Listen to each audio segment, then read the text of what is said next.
Ассаламу алейкум ханымдар. Бүгін сіздермен оңай әрі дәмді шоколадты печенье пісіреміз.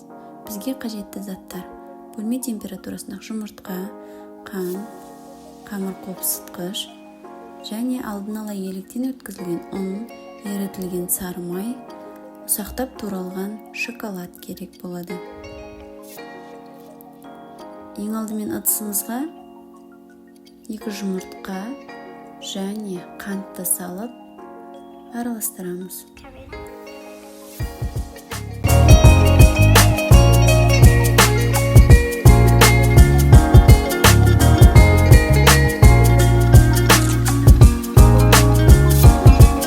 Одан соң ұнды 2 бөлікке бөлеміз. Бірінші бөлігін салып венчикпен, ал екінші бөлігіне қамыр қопсытқышты қосып, қалақшамен араластырып аламыз. Енді үстіне ерітілген сары майымызды қосамыз.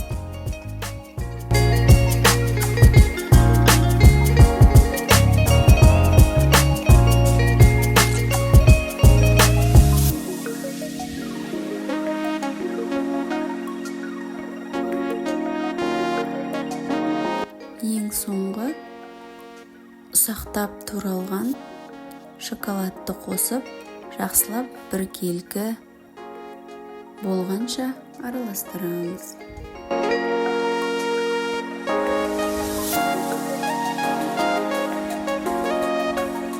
Мінекей қамырымыз дайын.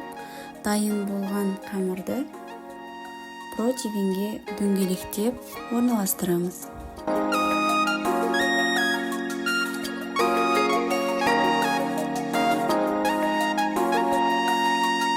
Қамырдың құрамында май болғандықтан қамыр қолға ешқандай жабыспайды,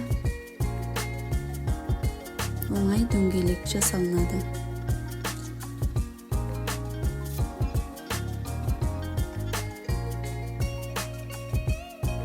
Мінекей осылайша орналастырамыз. Менде 30 штук печенье шықты. Сіздердің жасаған көлемдеріңізге байланысты саны шығады. 180 градуста алдын ала қыздырылған пеште 15-20 минут пісіреміз.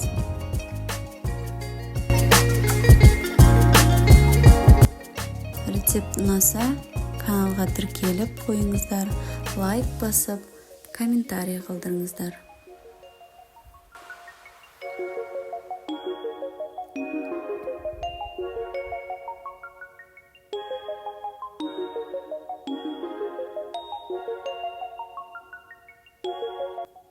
Жұмсақ әрі дәмді болып шығады. Сіздерге ұнайтынына сенімдімін. Ас болсын.